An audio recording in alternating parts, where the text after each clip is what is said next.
Welcome to our third episode. In this episode, we will be focusing on addictions.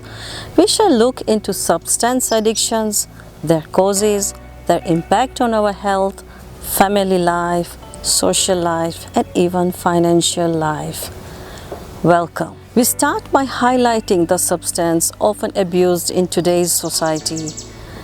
These include tobacco, either in cigarette or chewing form, shisha, alcohol, miraa, weed, cocaine, heroin, inhalants, prescription drugs such as sedatives or sleeping pills, morphine, codeine. Smoking shisha is also very popular, particularly amongst young people. And despite what people believe, it is also highly addictive, leading to health issues. People develop addictions in different ways.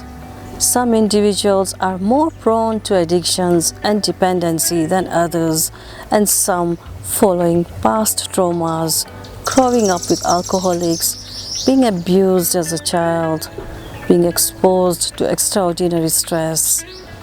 With drugs and underage drinking, the earlier you start, the greater the likelihood of having an addiction later in life. The key contributors to developing an addiction include: number 1, genetics. While the roots of addiction may lie deep within you at the cellular level, there are as many variables as our individual DNA. And this is why siblings often follow very different paths, some leading to addiction and some not. Secondly, it's the environment. The home that you and your siblings grow up in also plays a significant role in your addiction. There are several factors that play into this: divorce, frequent and intense arguments, mental illness, drug or alcohol abuse, and the environmental stress level that this type of behavior generates can predispose one to become addicted, to kill the pain. At the same time, children grow up to mimic their parents' drug and alcohol habits, drugs you use. Third is the trauma.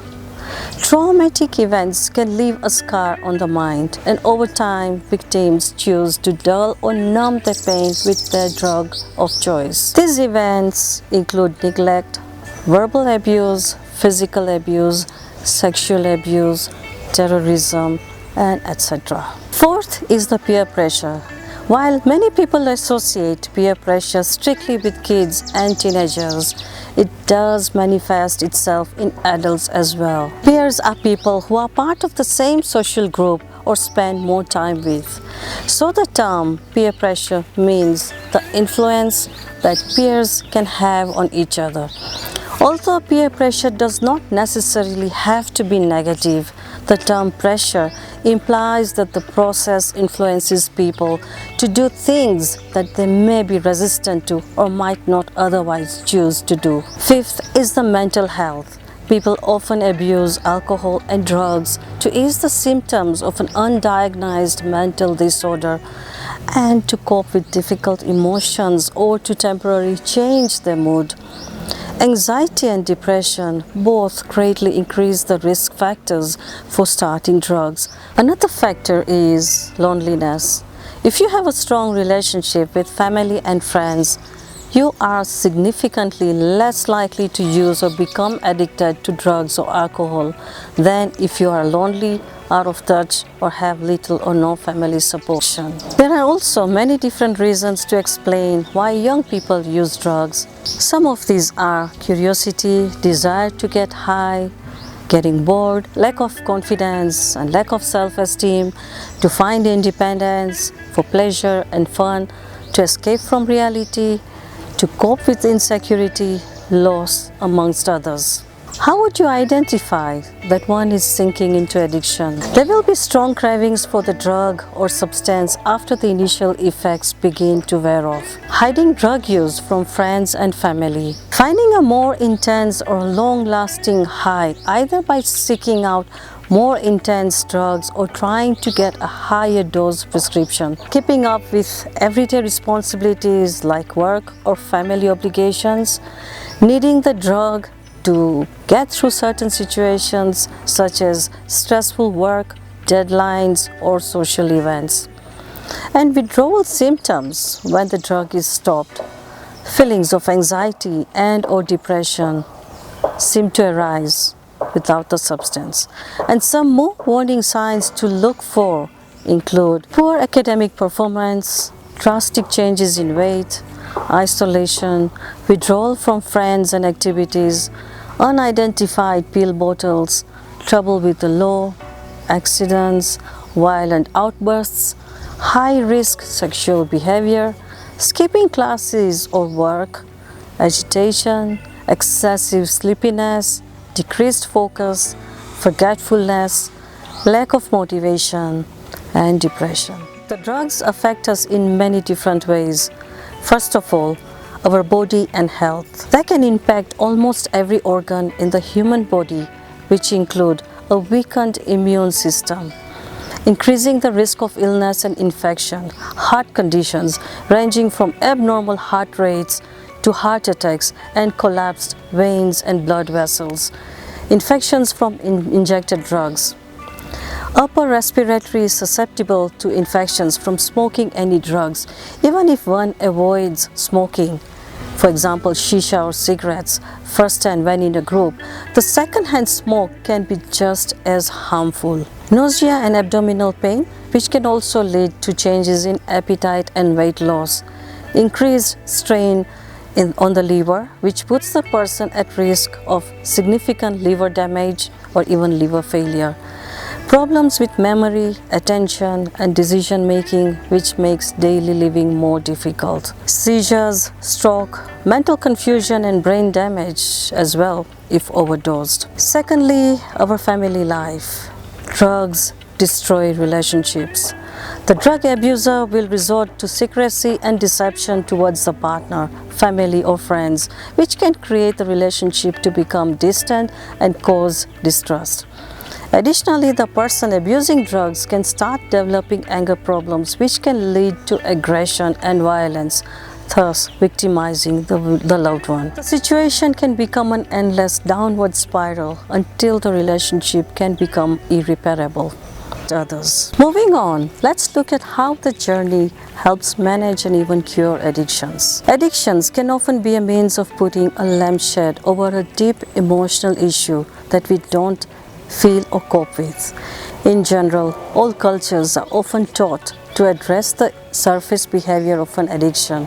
For example, overeating, compulsive shopping, stealing, gambling, alcohol, drugs, and yet the core issue is still causing the behavior in the first place that is not thought of. All our decisions, all our longings, in fact the quality of all our experiences in life are determined by emotions.